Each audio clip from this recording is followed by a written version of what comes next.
What is going on, you guys? This is the Q-Bone here, and as you can see, I am wearing teal and black like a Duval cat, because I'm here to talk about the Jacksonville Jaguars. So, it's kind of funny. Earlier this week, I finally get an opportunity to watch the Jacksonville Jaguars, on ESPN Plus. I get to watch the game basically as it's happening for the first time this season.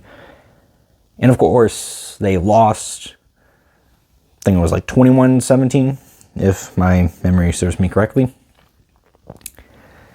And I was very much upset, defeated, to a point where I didn't want to make a video. Fifth straight loss that, was by a touchdown or less. All 6 losses this season have been like that. And with the trade deadline being, as I am recording this, late at night, approaching, I hear, the Jaguars made a move.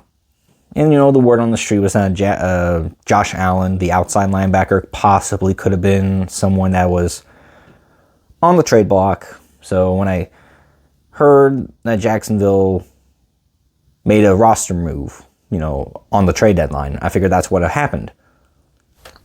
Nope. Nope.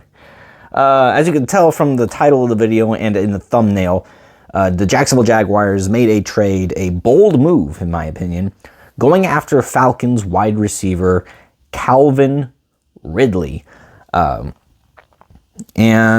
Calvin Ridley, drafted in 2018 out of Alabama to the Atlanta Falcons, had shown potentials of being a dominant number 1 receiver during his time at Atlanta. Obviously, he had some injuries, or at least I believe he had some injuries, and he's also took some time away from football to focus on his mental health. Then he got suspended for indefinitely, actually, for gambling.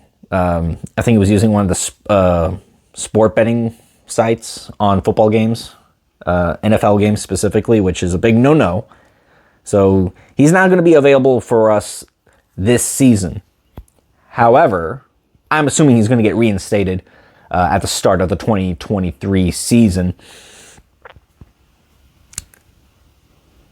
Having a guy like Calvin Ridley is going to be tremendous for this offense, because now we have a guy who we believe could potentially be that number 1 receiver. And I don't think necessarily that this takes Jacksonville out of contention of drafting a receiver at the first overall pick, or not first overall pick, the upcoming first round pick, because they're 2-6 right now. The season's basically over at this point.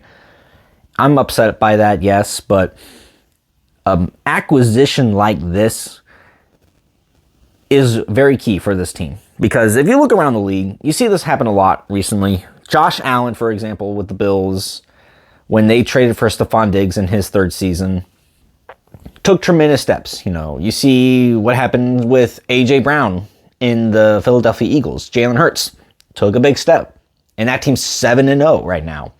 You look at the Miami Dolphins, Tyreek Hill. That acquisition made not only Tua Tagovailoa better, but it also made Jalen Waddle even better than he was before somehow. And he was already a great receiver. Something in my eyes making me itch. But,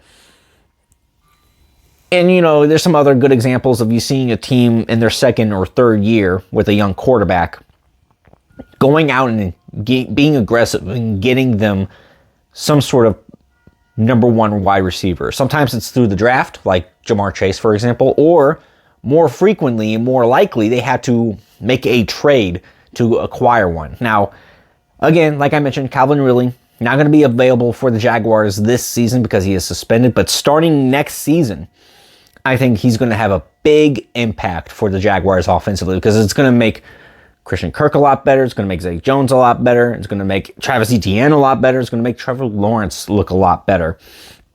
And the reason why is because now Jacksonville has a threat, at least on the outside. Not necessarily, I don't know if Calvin Ridley is necessarily the speedy kind of receiver, but he's definitely at least good enough at his route running and has enough speed and has good hands, that defensive coordinators are now going to have to look over at Calvin Ridley and say, that's going to be a problem. That's exactly what Jacksonville needed. I've been preaching this, all right, throughout the offseason and throughout the regular season, that they needed a guy like a Calvin Ridley on this team. Well, now they do. And I am absolutely excited to see what he brings to the table in 2023. I'm not necessarily going to talk about draft pick compensation. It's a bunch of I'm